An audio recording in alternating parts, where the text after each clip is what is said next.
time Ayun. pumunta kayo, walang laman. Yung black or yung... So pili tayo. Wala na? Ito man, all 16. This wrap and this wrap. So 16 yan. So, writing. Here, 17, 18, 16, Buti dumating kayo medyo maaga na naman. and mga tires. Hello, what's up guys? Welcome back to our channel. So today, ito yung part 3 or episode 3 ng ating project design. Itong diadrive nating sasakyan. So pupunta tayo ngayon sa tire gallery or dun sa Minerva, Santa Rosa. Yung old mags natin or stock mags papalitan natin, and of course dahil budbud na rin yung gulong, papalitan na rin natin siya. And tignan nyo muna tong B-roll. Ito yung itsura ng stock mags.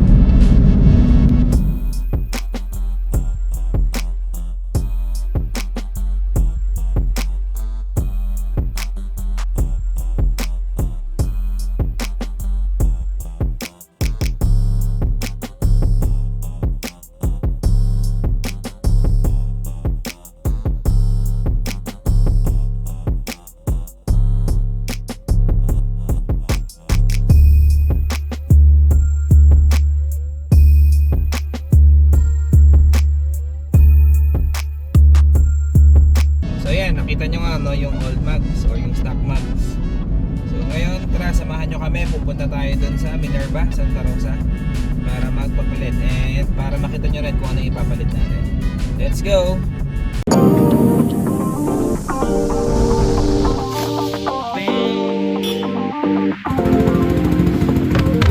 Ayan, lumi. Itong bulalo, yan 350 and the wheelies. Ay, kita nyo daming kumakain dito. Merong isang naka-plastic na ganito. Ayan. Hindi siya, technically hindi siya madisplay. Sulit.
So guys, malapit na tayo. Kakaliwa tayo dito sa Greenfield. A few moments later. Guys, dito na tayo. Ayan, Minerva Tire Depot. So, nakarating na tayo dito sa kanan natin. So samahan nyo, pasok tayo. Mamimili tayo ng mags o bagong sapatos ni Design. Let's go.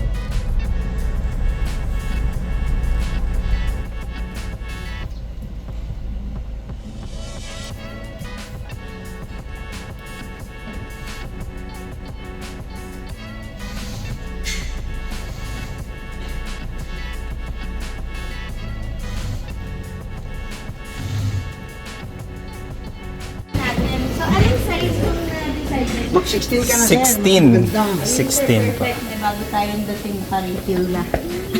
I think last time Ayun. pumunta kayo, walang laman. Yung black or yung... So pili tayo. Wala na? Ito man, all 16. This wrap and this wrap. So 16 yan, 16. Pero parang gusto ko yun. Star. have Rotas here. Puntahan natin. Exciting. Year 17, 18, 16. Buti dumating kayo medyo maaga na naman. And mga tires. Tapos sir, if you know anyone, we also A few moments later.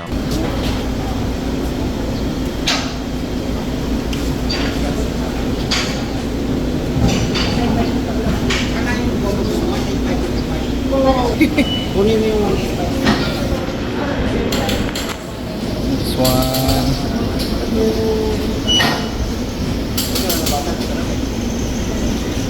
Ganda rin. Pero hindi ko pa ma-appreciate kung talaga dapat eh. Hindi, ano pa lang naman yun. BLF.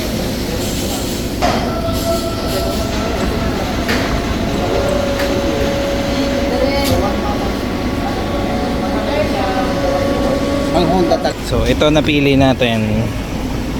ilabas natin yung goma naman para makikita.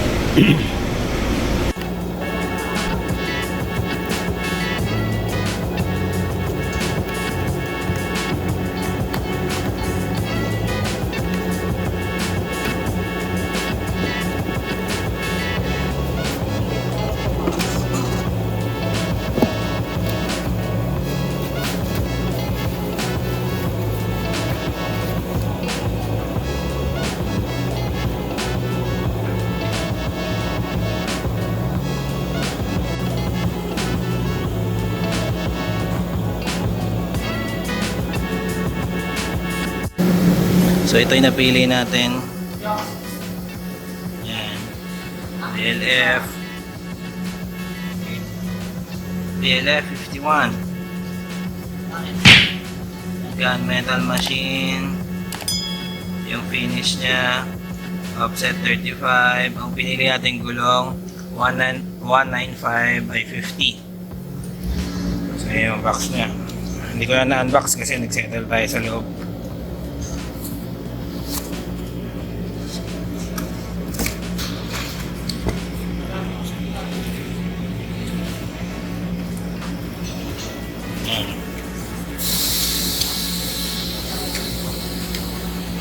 And this one.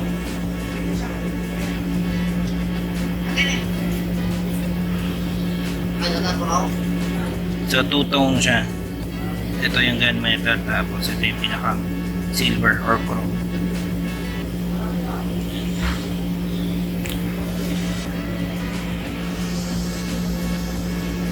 Ngayon yung isa nandun na.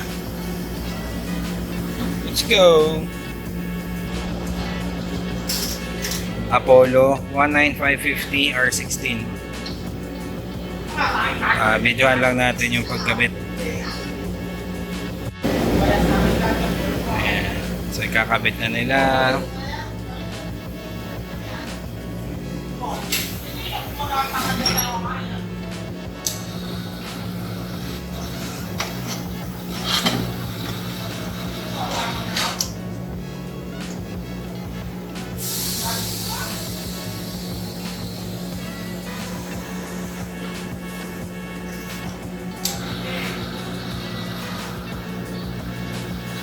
Alright.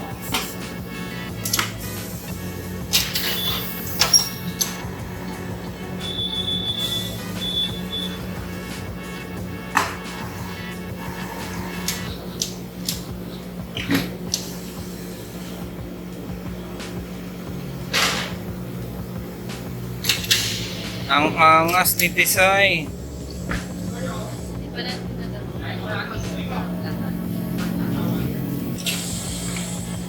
Sir, ilan ang PSI nito? 33 PSI.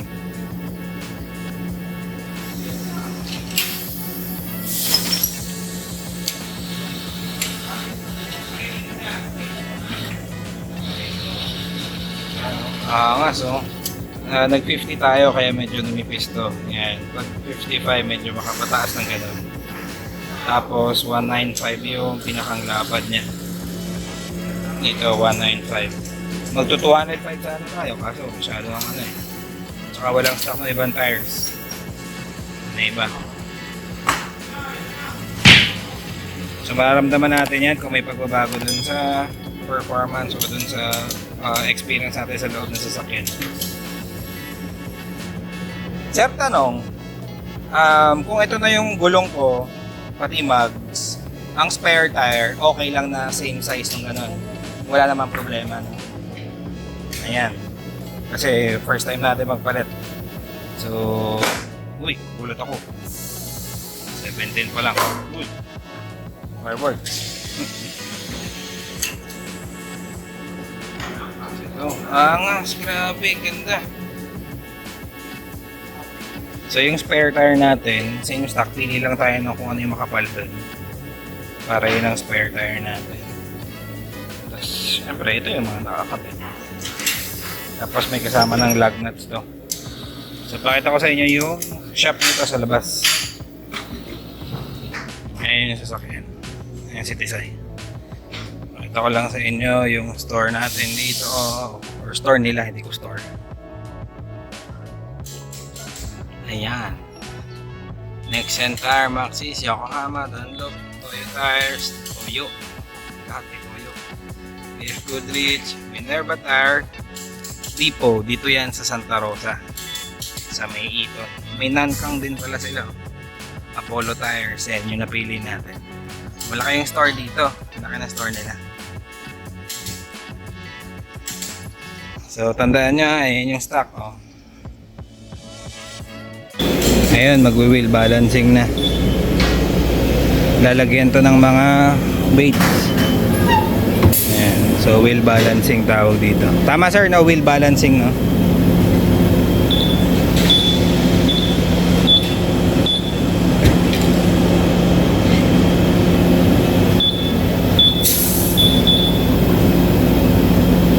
Tapos lalagyan ni sir ng weights para magpantay.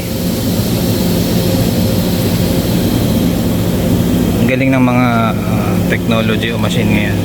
Ayun, tuturo kung saan mo dapat ilagay. Tapos 0.75 ounce ang dapat may dagdag. So nalagyan na niya. So ngayon titingnan mo ngayon yan kung ano mangyayari. Okay.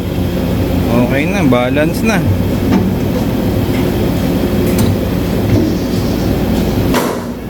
Gulat ako.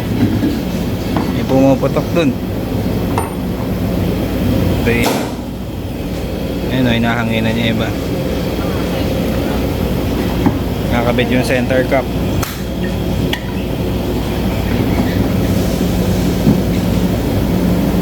Ayun, tingnan natin kung ano yung tsura nito.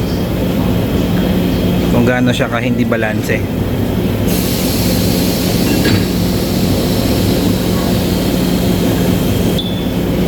Ayan. So pag pinaikot yan ni kuya, ito yung galing may sticker, lalabas dito kung saan siya hindi balanse. Ayan, umiikot.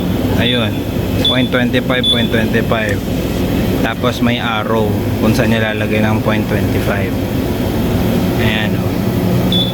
Si ikot na yun para tumuro. Ayun yung green. Tapos doon daw dapat lagyan. So nilagyan na. Nag green na siya. Pinaikot ulit. Okay na. O, isang beses lang nilagyan. Okay na. Balik naman tayo doon. Kinakabit na yung isang mags. Ito siya.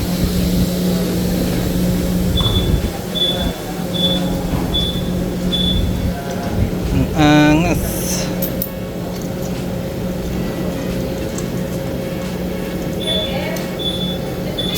A few moments later. So yan siya oh. Angas oh. Pwedeng sporty, pwedeng Euro.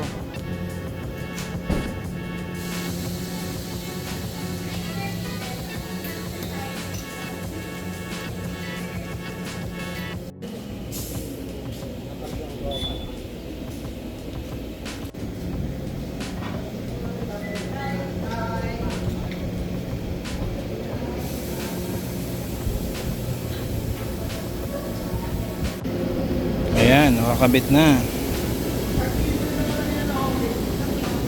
So wheel alignment naman ang gagawin. Ayan. So para pantay siya. So, tingnan nyo sa side. Ay, nalapit ko doon. Wheel alignment naman. Sakto lang ang 195, hindi siya sobra sa kaha.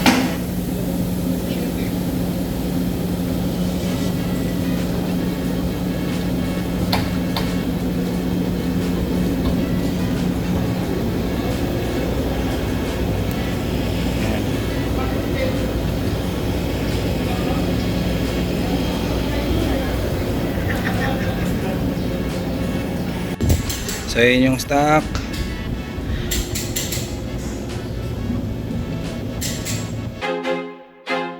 I feel like I'm losing my mind. Is everybody in the world blind? Please, Lord, give me a sign, a sign. I feel like I'm losing my mind. Is everybody in the world blind? Please, Lord, give me a sign, a sign.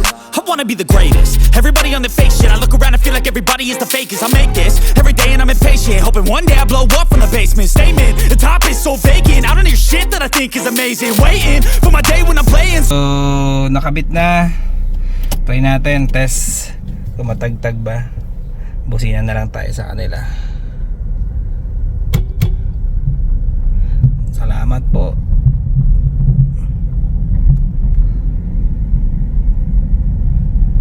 So yung tagtag wala na masyado, pero may ano lang dahil yung suspension natin ano na. Dito pa tayo sa ano, hindi pa tayo naka seatbelt or naka setup lahat. Tatapusin lang natin tong video na to. Pero before natin i-end,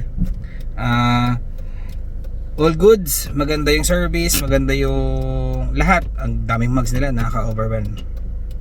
And ngayon, itetest naman natin before natin tapusin tong vlog na to. I-test muna natin yung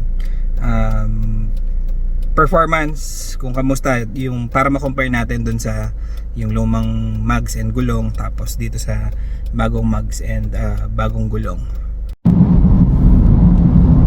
So yun guys, napanood nyo nga yung ating vlog, kung ano pinalit natin, ito na yung pinagpalitan. So isa yan sa mga, dahil project car nga natin to, isa yan sa mga dapat nating palitan. Like kung napanood nyo yung sa aircon natin, no? And then yung pinagawa natin kay Bukit Tuning, kay Tok Aben, inuna natin yung mags tsaka gulong kasi put-put na talaga yung gulong. So instead na goma lang ang papalitan natin, sinabay na natin yung mags. Ang isusunod natin syempre yung mga importante, like yung suspension, yung shock, and then mga minor, yung mga hoses ng ating radiator. Yan. So mga minor lang naman yun, na minor in such a way na sa presyo. So kasi mura lang naman yung mga original na hoses, nag-inquire na tayo, nag-canvas na. So di naman tayo aabot ng mga 5,000. So yun lang, share ko lang din sa inyo, no, kung bakit yun ang inuna natin. And magkano yung naging damage, again, no, dahil project car nga siya, i-share ko sa inyo syempre magkano yung mga damage nito. Yung sa wheels o yung sa mags, ang presyo niya, nagkamali tayo, no? Ang binudget lang natin ay 24, pero dun sa resibo natin 28 siya. So 28 yung mags, and then yung tires from Arrivo na original plan natin, dahil walang stock, nag-Apollo tayo. Ang size 195/50 R16. So from R15 nag R16 tayo na mags. Ang presyo naman nun ay 8,900. So basta ang total natin 37,500. So ipopost ko na lang sa screen, tingnan nyo na lang po. So yun ang mga naging damage natin. Libre naman yung alignment, libre yung lug nuts, and ano pa ba libre? Of course yung wheel balancing and yung pagkabit, installation, libre naman. So yun ang mga na-damage sa atin, no? Damage talaga. So yun yung nagastos natin today sa pag-upgrade or pagpalit natin ng sapatos ni Tisay o nitong project car natin. So sa mga gustong mag-upgrade din, ayun, para mayroon kayong reference, doon kami nagpakabit sa Minerva Tire Depot sa Santa Rosa. So shout out kay Minerva Tire Depot Santa Rosa. Maganda po yung service, madaming pagpipilian ng mags, even yung gulong, tsaka mababait naman yung mga staff, no? So test natin guys yung bagong tires and mags natin. Tingnan natin kung may nagbago ba sa alog, kalampag, or yung handling. Pero so far, although malapit pa lang tsaka mabagal pa lang naman yung takbo natin, pero so far may nag-iba. Mas gumaang siya, and then syempre na-align na yung manibela din natin. Align na rin. Yung sa tagtag medyo nagbago, nabawasan, pero kasi yung suspension o yung shock natin kasi medyo luma na, no? Palitin na rin. So isa yung sa papalitan natin sa mga susunod. And overall, nabawasan talaga. Yan, try natin, no? Medyo naka 40 pa lang tayo eh. Yung tagtag, yung alog, nabawasan, mas naging smooth siya. And then of course yung handling nga, no? Like yung sinabi ko kanina, mas gumanda rin yung handling. Although yung naririnig lang nating may ugong, yung na ganon, yung shock natin yun eh. So palitin na kasi yun. So sa mga susunod, pag nagka-budget ulit, palitan din natin siya. Ayan. So yun lang naman, tatapusin na natin tong vlog na to. Kung nag-enjoy kayo sa panonood at sinamahan kami sa pagpalit ng mags and tires, so maraming salamat sa mga nanood. At kung umabot ka sa part ng video na to, isa ka sa mga masugid nating tagapanood, no? And with that, thank you for watching. Please don't forget to like, share, and subscribe. See you on my next video sa episode 4 ng ating Project Car. This is Rasky TV. Ciao.